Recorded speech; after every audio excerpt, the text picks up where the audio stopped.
પ્રધાનમંત્રી નરેન્દ્ર મોદીના સુશાસનના 12 વર્ષ પૂર્ણ. પ્રધાનમંત્રી મોદી બન્યા સતત લાંબા ગાળા સુધી દેશનું નેતૃત્વ કરનાર ચૂંટાયેલા પ્રધાનમંત્રી. પૂર્વ પ્રધાનમંત્રી પંડિત જવાહરલાલ નહેરુથી આગળ નીકળ્યા પીએમ મોદી. પીએમ તરીકે નરેન્દ્ર મોદીનો આજે 4399મો દિવસ. એનડીએ સરકારના 12 વર્ષ પૂર્ણ થતાં મહત્વની બેઠક. એનડીએ શાસિત તમામ રાજ્યોના સીએમ, ડેપ્યુટી સીએમ રહ્યા હાજર. વિકસિત ભારત માટેનો પ્રસ્તાવ પસાર તો પ્રધાનમંત્રીના સન્માનમાં કેન્દ્રીય મંત્રીમંડળની બેઠકમાં પ્રસ્તાવ પસાર.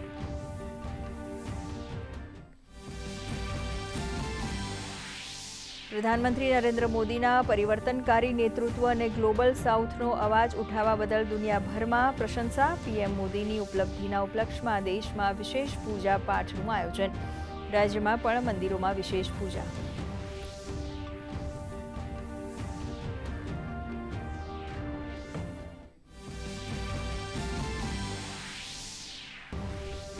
મુખ્યમંત્રી ભૂપેન્દ્ર પટેલે ગુજરાતીઓ વતી પ્રધાનમંત્રી નરેન્દ્ર મોદીને પત્ર લખીને પાઠવ્યા અભિનંદન. કહ્યું, મજબૂત, આત્મનિર્ભર અને વૈશ્વિક સ્તરે આદર્શ ભારતનું નિર્માણ કરવાના 4399 દિવસ.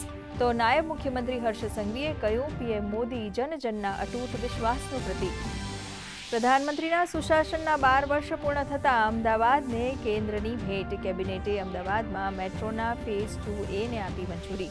કોટેશ્વરથી એરપોર્ટ સુધીના 6 કિલોમીટરના રૂટ પર હશે 5 સ્ટેશન. ફેઝ 2Aનું કામ પૂર્ણ થતાં અમદાવાદમાં મેટ્રોનો કુલ વિસ્તાર થશે 77.63 કિલોમીટર.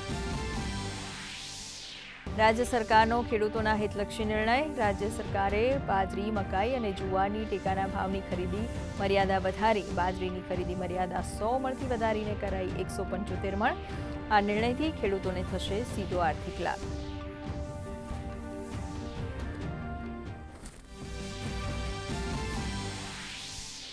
રાજકોટ સ્ક્રેચ કાર્ડના નામે કરોડોના ચીટિંગ રેકેટનો પર્દાફાશ. ખેડૂતોને નિશાન બનાવતા 5 આરોપીઓની કરાઈ ધરપકડ.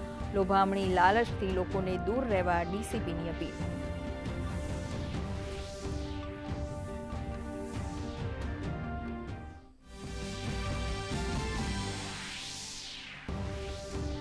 અમદાવાદ ફ્લાઇંગ સ્ક્વોડ અને એએમસીની સંયુક્ત કાર્યવાહી. વગર લાયસન્સે ઉત્પાદન કરતા શંકાસ્પદ 452 લીટર ઘીનો ₹2.85 લાખનો જથ્થો જપ્ત. ભેળસેળની શંકાને આધારે ફેક્ટરી સીલ. નમૂનાઓ લેબોરેટરીમાં તપાસ માટે મોકલાયા.